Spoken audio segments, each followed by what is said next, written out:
First and Goal 365 brings you the Legacy and Leadership series every Monday at 7 o'clock p.m. How you doing? I'm Coach Block, and this is the First and Goal 365 podcast, the number one podcast for player development, both on and off the field. And this is our our legacy and leadership segment that we have been doing with the United States Marines and the head coaches of all the teams that will be in the Jamboree August 16th. What? Yeah, I know. I was rumbling and stumbling through that. Damn. All right, man. Big little sister, right? Could have let me ride. I was going to get back where I needed to get to. Damn. All right. Come on, man. Don't make me laugh, man. I'm supposed to be serious. All right. All right. I got the giggles, man. I got to get it out. It's all good. Here we go. All right. Ready? We're good? I can start? Okay. How you doing? This is Coach Block, and this is the First and Goal 365 podcast, the number one podcast for player development, both on and off the field. Welcome to the Leadership and Legacy. Wrong. It's Legacy and Leadership. Come on, man. I got to get through this. Take 2, 3. God damn. We got to get you a teleprompter. Yeah. Right. It should be right there. Chill, man. I ain't get my chance to chill out, man. Relax. You were back there laughing and shit. Chill out, yo. All right, here we go. I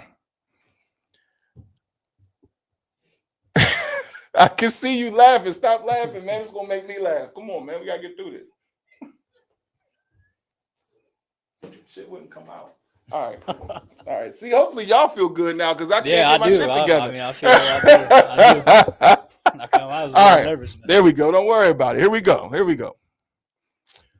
How you doing? This is Coach Blocker from the First and Goal 365 podcast, the number one podcast for player development, both on and off the field. And this is our legacy and leadership segment that we have with the United States Marines and the coaches from the Jamboree that we're going to be having August 16th, called the Bull City Classic. So today we have Millbrook in the house, both recruiter and coach. So we're going to jump right in with our first interview with Staff Sergeant Barnabae. How you doing, sir? I'm doing good. How about yourself? Great. I got through that. So I'm going to leave it on there that I had how many different cuts, but it's okay. We got through it. So thank you for being here. Thank you for your service. Thank you. And the number one thing I like to start out with is tell me why you decided to become a Marine. Well, realistically, growing up, I was kind of going down a bad path. Mm-hmm. I was kind of hanging out with the wrong crowd, the typical thing when it comes to discipline. I didn't really have any of that. Mm-hmm. And I also didn't really have a sense of direction either. Okay. I didn't have a plan for after high school. I just knew I didn't want to go to college. Mm-hmm. I was looking at maybe doing some kind of trade or something like that. But Mm-hmm. I very slowly caught myself doing like just the wrong things, Mm-hmm. hanging out with bad people. Mm-hmm. I had some police involvement that I was, getting in trouble with just a lot. So I came to like a realization that I needed to get my life back on track and really go do something with my life. Mm-hmm. So I saw a Marine Corps recruiter in school, and I had walked up to him and I talked to him, and he basically just kind of was blunt with me. He was very honest with me. Mm-hmm. He carried himself in a way that made me really think about what a man is supposed to be like. Okay. And I kind of saw myself not emulating what he was. And I was like, that's a dude that I want to be. Yeah. So I looked into it. I did some research, and realistically it was for the direction, the discipline. And I wanted to be just like that guy because he showed me what it was like to be a man. Yes. So how did that mindset evolve? Like, so tell us kind of the process to where you go from that young man who was, getting in trouble and kind of off base to now where we are right here, where you're a United States Marine representing your country. How did that mindset shift? And what were some of the things that caused it to shift? Kind of around the same thing, like how he acted around me. The bluntness he had when it came, he was kind of like a father figure.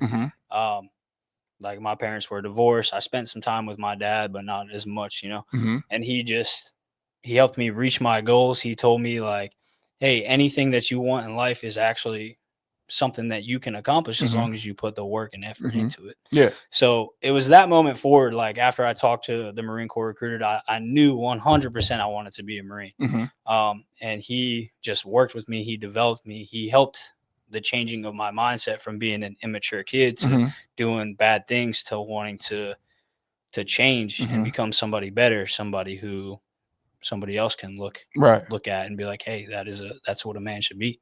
So was there any specific moment that sticks out to you the most as far as his mentorship to you? 100%. So I was a recruiter's worst nightmare, Okay. especially when it came to passing the ASVAB or the enlistment test that you need to get into the Marine Corps. Okay. I could not do that because I didn't pay attention in school. I didn't apply myself. Okay. And I was also a medical waiver, right, for leukemia. I had leukemia when I was a kid. So I was told by one Marine Corps recruiter that I would never be a Marine. Okay.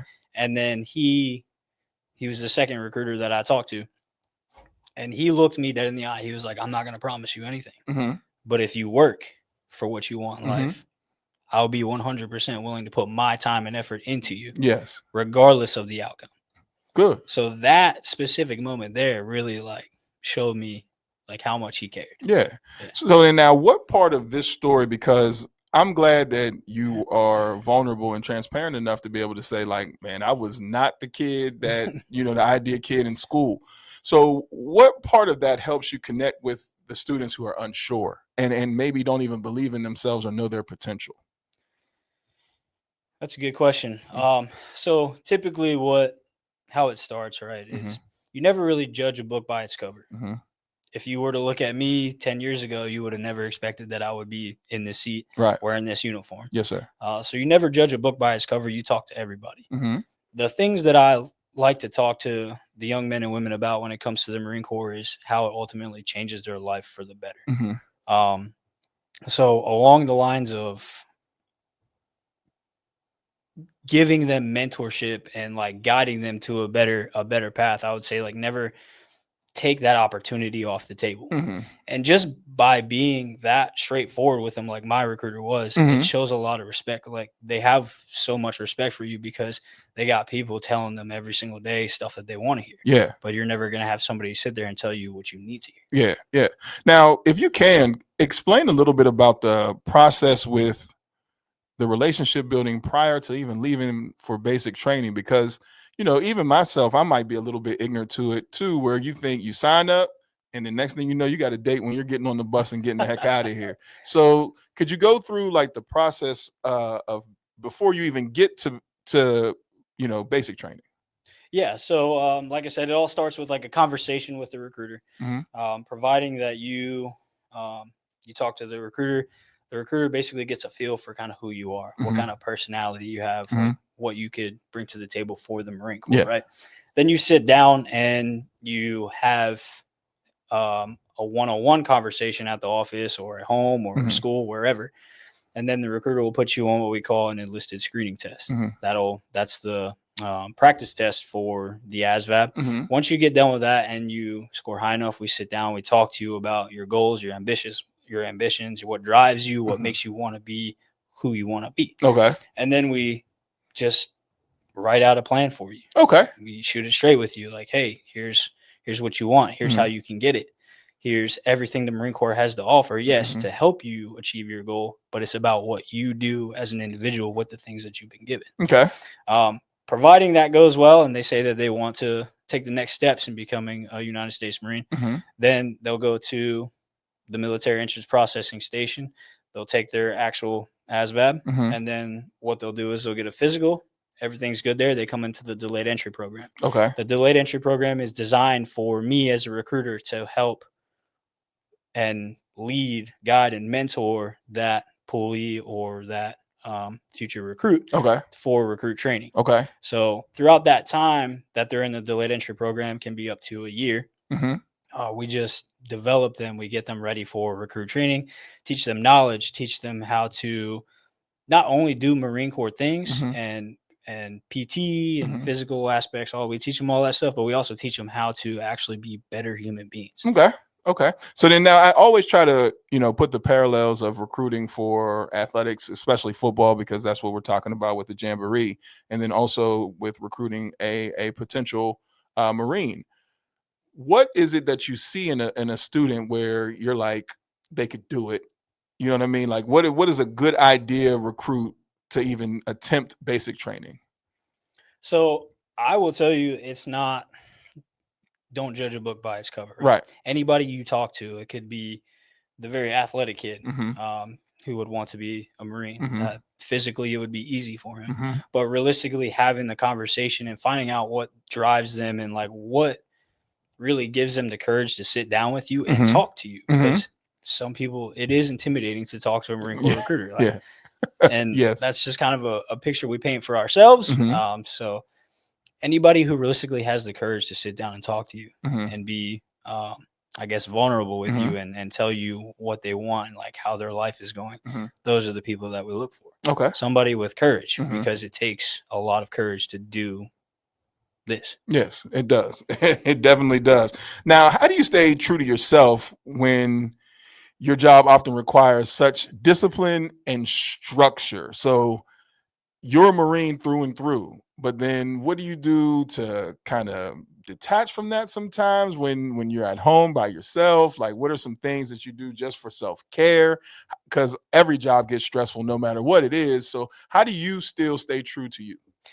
So some of the things that keep me like mentally like there to stay true is Mm-hmm. realizing that people rely on me. Mm-hmm. And it's not just my family, Mm-hmm. it's not just my friends, Mm-hmm. but as a recruiter, other young men and women need an opportunity to do something great with their lives. Right.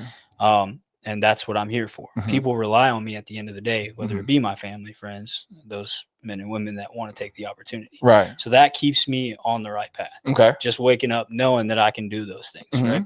Right. Some of the things that I do like on my off time to Mm-hmm. kind of keep me, relaxed, separating that work and Mm-hmm. play, Mm-hmm. I like to grill. Okay. So I have a pit boss and a Traeger. Okay. So I get out there, pork butts, ribs, All right. just all kinds of stuff. Could have brought some. Yeah. Hey, man, next time. That's next all time right. I'll That's all bring right. but no, me and my fiance we'll spend the weekend together. Okay. And we'll she works too, so Mm-hmm. we usually only get weekends together. Mm-hmm. But we'll spend the weekend, we'll grill, sit out on the porch, Mm-hmm. listen to music, watch Mm-hmm. TV. We'll Yeah. go fishing sometimes. Mm-hmm. I go to the gym, hang out with my 3 huskies, my rambunctious Okay. 3 huskies. All right. Yeah. So what is a huge misunderstanding that you hear all the time about being a Marine? So one of the biggest misunderstandings that we hear a lot is that Marines are all combat. Mm-hmm. That is 100% not the case. Okay. Right? Just to kind of put it into perspective, yes, one of the Marine Corps sayings is that every Marine is a rifleman. Mm-hmm. That means we're all basically trained as riflemen. Okay. However, there are over 350 different occupational specialties in the Marine Corps. Okay. And whether or not you want to do a combat-related MOS Mm-hmm. is on you. Okay. By trade, I'm a mechanic. Okay. So I work on all kinds of diesel engines, Mm-hmm. more specifically an engineer equipment mechanic. Mm-hmm. Shout out to my 1341s out there. So I work on John Deere, Caterpillar, all Okay. diesel engines. I also work on boats. All right. So that's just one of the things that you can get into when it comes to the Marine Corps. A lot of people are looking for trades, welding, Mm-hmm. mechanics, HVAC, refrigeration, all kinds of stuff like that. The Marine Corps offers all of those things. And you literally took me into my next question was like, what new skills and experiences or doors open? And I was going to say for a student, but I'll say specifically for you. So when you went through basic training, did you already have the idea of what you wanted to do? And if not, then how did basic training get you into a mindset of, I want to be a mechanic? So that's funny. And I tell everybody this when Mm-hmm. they want to be a mechanic. I had no aspirations to be a mechanic. Okay. All right. The fact of the matter is, before I decided to join the Marine Corps, me and my buddies we were always riding around. The car was always breaking down. We never know how to fix it. Right. I just knew that I wanted to be a Marine so bad that Mm-hmm. I didn't care what job Okay. So I let the Marine Corps pick for me. Mm-hmm. That was through an open contract. Mm-hmm. So later on, I found out that I was going to be a mechanic. Mm-hmm. The first person I called was my boy, and I was like, "Hey, man, like, I'm going to be a mechanic in the Marine Corps." He was like, "No way." I was like, "Yeah." But they did. They taught me how to do all that. They taught me in 3 months how to be a diesel mechanic, just basics. Mm-hmm. The types of things that opens me up for in the future is high level positions, say like working for those companies. Like I mentioned, John Deere, Mm-hmm. Caterpillar. I could Mm-hmm. work for like boat companies, all Okay. kinds of stuff. Okay. I don't want to like kind of sell it short on the Marine Corps when it comes to just jobs. Right. So like the Marine Corps teaches you more along the lines of how to be a good leader, Mm-hmm. how to be a good manager, Mm-hmm. gives you self-confidence, teaches you how to realistically get outside of your comfort zone and Mm-hmm. be there for others and mentor others. Yes. So I'm sure you can name off maybe quite a few jobs on like where you're going to have to utilize those skills Mm-hmm. out here in the civilian world. Okay. So, I mean, it's not just the trade that I learned, Right. but Right. it's people skills. Okay. So the one thing I enjoy talking to all the Marines that have sat in the chair about is their experience in basic training. And so once you got there and you knew it was serious and it's on, what was your mindset to get yourself through something that you probably had no idea holistically what you were getting into? So my mindset was it's one way or no way, Mm-hmm. right? Like I said, I wanted to be a Marine from like I knew it was the only thing I wanted to do. So Mm-hmm. I got down there, and yes, it was a culture shock. It was Mm-hmm. definitely a little bit different because it's designed to get you outside of your comfort zone, Mm-hmm. show you some things you've never done before. Mm-hmm. But my mindset was it's either a Marine or you're gonna go back to doing what you were doing before. Right. So just having that in the back of my mind really helped me like stay motivated and Mm-hmm. push me through. Mm-hmm. I can't really speak for other people. I don't Right. know what their Right. motivation was, but Mm-hmm. for me, that's what it was. It Yeah. was either become a Marine or go back to doing what you were doing before. Right. Because that's what, when we spoke with Staff Sergeant Hoffman, that's what she was saying. Like Mhm. the options back at home was not what she wanted. So she knew she had to push through. And the one thing that I think I haven't asked anyone is, can you talk about some of the team building skills that you go through when you are in basic training to realize that you're not doing this by yourself? I think that's important because with it being a sports podcast, one of the biggest things is teamwork. Mhm. So can you speak to just how, even though we see Marines stand and individually, it's like, yo, they are always on their A game, but as a team and a collective, you all had to work together. Yeah. And so could you talk a little bit about that? Yeah. So I mean, it realistically just starts from day one. Like you get down to Paris Island, or you go over to San Diego, Mm-hmm. wherever it is you go to recruit training at, and then what happens is you get put in a room with the people you know are going to be in your platoon. Okay. I mean, at that time, you don't know. You're Mm-hmm. just in a room with a bunch of random dudes. Mm-hmm. But for the next like 2 weeks, you guys are together. You're doing everything together. Mm-hmm. And then through the rest of that 3 months is every time somebody like messes up, Mm-hmm. you're all paying for it, Mm-hmm. or you're all doing the same thing that guy's doing. Mm-hmm. So as far as like the team building aspect goes, it's instilled in you from like day one. Mm-hmm. And that's just not just recruit training. That'll be in the delayed entry program when you meet with your recruiters as well. Okay. But as far as the boot camp thing goes, you're with these guys every day for 3 months. Yeah. Like you can't not be a team. Right. And there's going to be times where the drill instructors are going to put you in the situations to where they see like they're going to try to divide you guys, but they're kind of looking for y'all coming together, becoming that team. So just a little secret about boot camp. Yeah. Hey, be a team. Yeah. You know, it's all you got. And so how would you help that student athlete, or not even a student athlete, but that student who you know may be like a little bit introverted, and they show up and it's like, oh, what tips would you give as far as that? Because I'm sure it is a shock for most people. Once, what is it, the yellow footprints, once you line up in the yellow, and I've seen the videos for what they do with educators, and I'm like, I think a few people have asked, would you do it? I'm like, nah, I don't think I would, but we can get you down there. That's okay. But once that introverted person steps off the bus, what would be a tip that you would say as far as like, all right, if you could whisper something to them at that time getting off that bus, what would you say? That's a good question. Mm-hmm.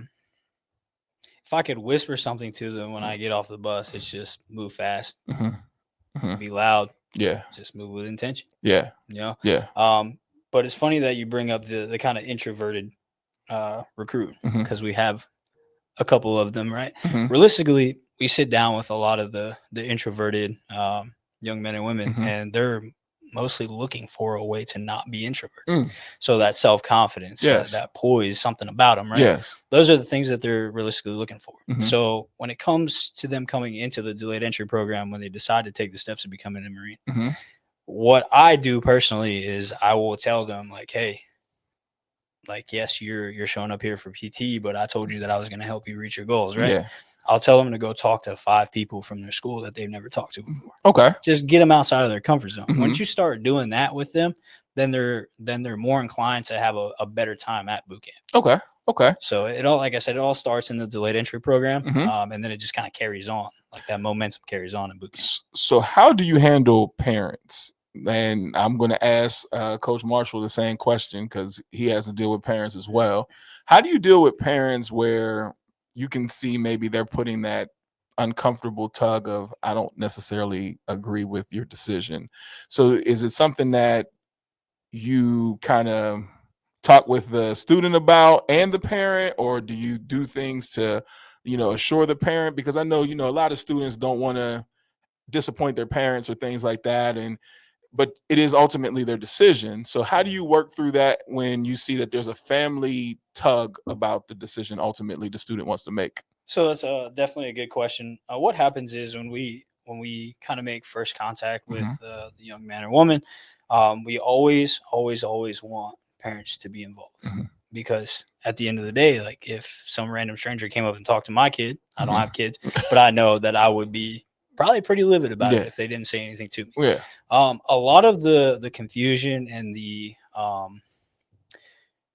and I would say, like, the doubt about the military when it comes to parents is because they have a lot of preconceived notions about it. And this isn't to, like, insult anybody's intelligence or anything like that, but a lot of it is because they just have heard some things from other people about their experiences, and they just have preconceived notions about it, like the Marine Corps is all war, stuff like that. So the reason why we want to involve the parent is not only a respect thing, because it is their child, who they've raised for the last 18 years, but we also want to sit down with them and tell them how it really is. So that is, like, one of the biggest things about recruiting, is just talking with the parents. Okay. And then 9 times out of 10, when you talk with the parents, they're usually on board because they understand things on a very clear level now, and they get, like, we have it out for their best interest. We're not trying to take your kid. We're not trying to throw them into something they're not ready for. Right. Like, if they want it, we're here to help them. Okay. And so if you can speak to some of the places, because I do think a lot of our younger people need to know that, as a Marine, you get well traveled. Can you speak to some of the places that you've been? Yeah, 100%. So my first deployment was in Norway for 6 months. Okay. And then right before I came out here on recruiting duty, I went on another deployment. I went to Norway again for like 2 weeks. I went to the UK. After that, we went up to, I want to say, Riga. It was in Riga. And then we went out to my favorite place, Dublin, Ireland. Okay. Got to take a picture in Conor McGregor's like area with his flag and his belt and all that stuff. Right. So that was pretty cool. All right. So after Dublin, Ireland, we went back to the UK, and then we went down to Spain, went to Greece and Athens, and that's kind of where we ended our deployment and headed back home. Okay. Okay. So my last question, and I'm going to get you out of here. If this interview inspires one person, what would you want to stick? What would be one thing that you would want to stick from this interview or an encounter with you? And if it was an encounter with me, I would want you to know that if this is a path that you decide to take, that we're wholeheartedly in it for you. A lot of the misconception when it comes to recruiters as well is that your kid is just a number. Yeah. That is 100% not true, especially when it comes to the Marine Corps. So anytime I sit down with with a young man or woman, I make intentions clear. I'll never lie to you about anything.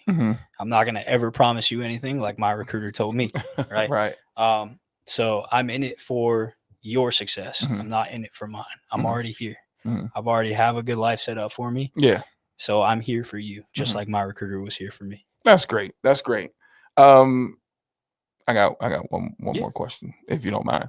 So the one core value that sticks with you as a Marine, if you can, out of everything you've learned, because I asked this question to everybody else, so I want to make sure I ask it to you as well.